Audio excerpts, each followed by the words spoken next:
নমস্কার বন্ধুরা। তো আজ শিবরাত্রি, তো শিবরাত্রি উপলক্ষে আজকে বাড়িতে আমাদের শিবলিঙ্গ পুজো হবে। তো এখানে দেখো সকাল সকাল একদম চলে এসেছি আমাদের ঠাকুর ঘরে। আর ঠাকুর ঘরে না এত ভালো লাগে আসলে। অনেকেই তোমরা কমেন্ট করেছো বন্ধুরা তোমাদের ঠাকুর ঘরটা খুবই সুন্দর। হ্যাঁ সত্যি আমাদের ঠাকুর ঘরটা খুবই সুন্দর। এখানে রয়েছে দেখো এই যে কৃষ্ণ, রাধা কৃষ্ণ রয়েছে, আমাদের মধ্যে রয়েছে গুরুদেব, এখানে রয়েছে আমাদের শিব পার্বতী। সেই আগে দেখো এখানে পুজোর সমস্ত কিছু একটু জোগাড় করে রেখেছি সকালবেলায়। এই দেখো নারকেল, ডাব, ফল সব কিছু ধুয়ে রেখেছি, বাসনপত্র সব কিছুই ধোয়া হয়ে গেছে। তো এখানে দেখো আমাদের ঠাকুরের ভোগ দেওয়া হবে আমাদের গুরুদেবকে। তো সাবুও ভিজিয়ে রেখে দিয়েছি। তো শিব পুজোর দিন আমাদের অনেক পুজোই হয়, নারায়ণ পুজো হয়, আমাদের গুরুদেবের পুজো হয়, তারপরে শিব পুজো হয়। তো এই দেখো এত সুন্দর লাগছে। একটু ঠাকুর ঘরটাও একটু চটপট করে পরিষ্কার করে নিয়েছি। রাত্রিবেলায় দাদা পুজো করবে। তো এখানে দেখো একদম স্নান টান করে চলে এসেছি, তার চটপট করে একদম সব কিছুই করে নিয়েছি। আর এখানে বাড়িতে না দাদা এত সময় নিয়ে পুজো করে না, ভালো লাগে বেশ। আর সবাই মিলে জল ঢালবো, আমার ছুটকি, মনা, বর্দি, ঈশানী, দাদার ছেলের বউ। তো দেখো এখানে দাদা পুজোয় বসে পড়েছে আর সব কিছু মোটামুটি রেডি হয়ে গেছে। পাশে রয়েছে এই দেখো নারায়ণশিলা, আমাদের 35 জন নারায়ণশিলা রয়েছে। আর এখানে না দাদা দেখো কি সুন্দর বেলপাতার মধ্যে না রাম নাম লিখেছে, এত সুন্দর না, ধরে ধরে পুজো করে দেখার মতন। তো এখানে সব কিছু রয়েছে। আর এখানে এই দেখো শিবলিঙ্গ তো গামলার মধ্যে বসানো হয়েছে, এরপরে স্নান করানো হবে, ফুল, বেলপাতা, ফল সব কিছুই অর্পণ করা হবে শিবলিঙ্গকে। আর এখানে আমরাও চলে এসেছি শাড়ি পরে, একদম খুব সুন্দর করে চলে এসেছি বাড়িতে। পুজো বলে কথার, পুজো আছে না, একটু শাড়ি পরতে খুবই ভালো লাগে। আর এখানটায় তো দাদা আস্তে আস্তে করে আর কি কি বাকি রয়েছে সেই সব একটু গুছিয়ে নিচ্ছে, এরপরেই পুজো আরম্ভ হয়ে যাবে। এখন ঘড়িতে বাজে 8টা। এখানে দেখো একবার আমাকেও দেখিয়ে দিলাম। তো এই দেখো শাড়ি পরে চলে এসেছি, ভালোই লাগছে বাড়িতে পুজো। আর পুজো না আমার সত্যি খুবই ভালো লাগে। তো এখানে এই যে সবই একটু তোমাদের সঙ্গে একটু ঘুরে দেখিয়ে দিলাম। ফাইনালি দেখো পুজো আরম্ভ হয়ে গেছে। আর দাদা এখানে এই দেখো এই যে নারায়ণশিলা, তারপরে শিবলিঙ্গকে দেখো এই যে পঞ্চামৃত দিয়ে স্নান একবার হয়ে গেছে। এখানে আমাদের চণ্ডীঘট রয়েছে, গুরুদেবের পাদুকা রয়েছে, অনেক পুজোই করতে হয় সেজন্য অনেকটা সময় লাগে। এখানে তো এই যে হরগৌরী রয়েছে। তো এখানে এই যে দাদা এরপরে চলে এসছে দেখো বর্দি। তো বর্দি জল ঢালছে, বর্দির না পায়ে আবার ব্যথা, সেজন্য বসতে পারে না। যাই হোক এই যে বর্দি দিয়ে দিচ্ছে এই যে ঠাকুরকে।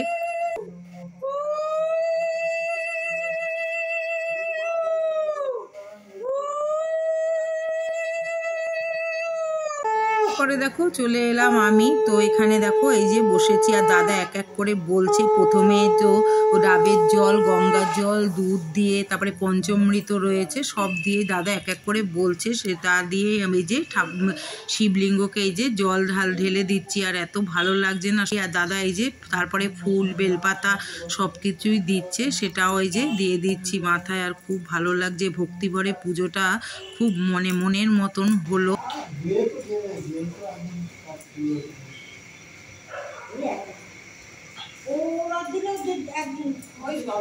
তো হয়ে গেল পুজো, খুবই মনের ভক্তি ভরে পুজোটা হলো।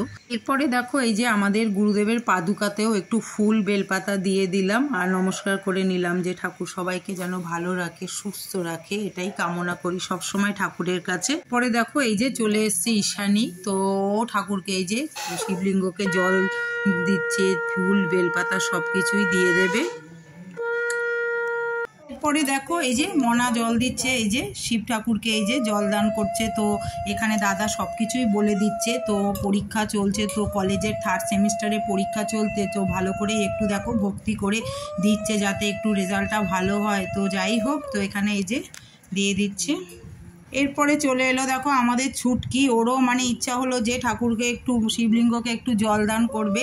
তো এখানে দেখো সেও সুন্দর করে একদম দিয়ে দিচ্ছে। ওর তো পরীক্ষা চলছেই, তো রেজাল্টটা ভালো হওয়ার জন্য ওকেও তো একটু জল দিতে হবে, কেননা পড়ায় তো সারা বছরই ফাঁকি দেয়। এখন একটু যদি শিবের মাথায় জল দিয়ে রেজাল্টটা ভালো হয় তাহলে তো খুবই ভালো, বলো। তো এটাও একটু দেখিয়ে দিলাম।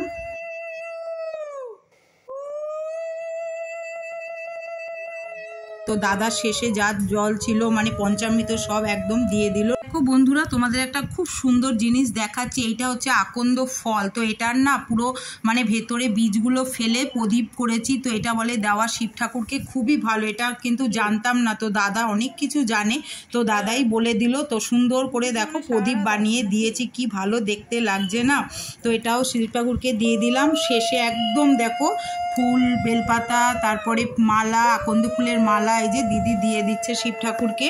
পরে দেখো আমিও চলে এলাম। তো শিব ঠাকুরকে এই দেখো মালা পরাবো, আকন্দ ফুলের মালা পরাবো, তারপরে সিদ্ধি, তারপর যা যা প্রয়োজনীয় জিনিস শিব ঠাকুরকে দিয়ে দিচ্ছি। আর দাদা না অনেক সময় ধরে পুজো করায়, কি ভালো লাগে না, মানে ভক্তি, মানে মনটা সত্যি একদম ভরে যায় পুজোটা করে।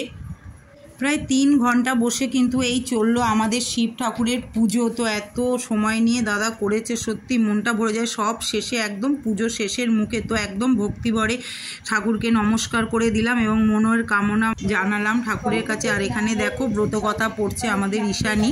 তো পুজো তো একদম পুরো কমপ্লিট হয়ে গেছে। এখানে আবার দেখিয়ে দিলাম তোমাদের এই যে শিব গৌরীকে।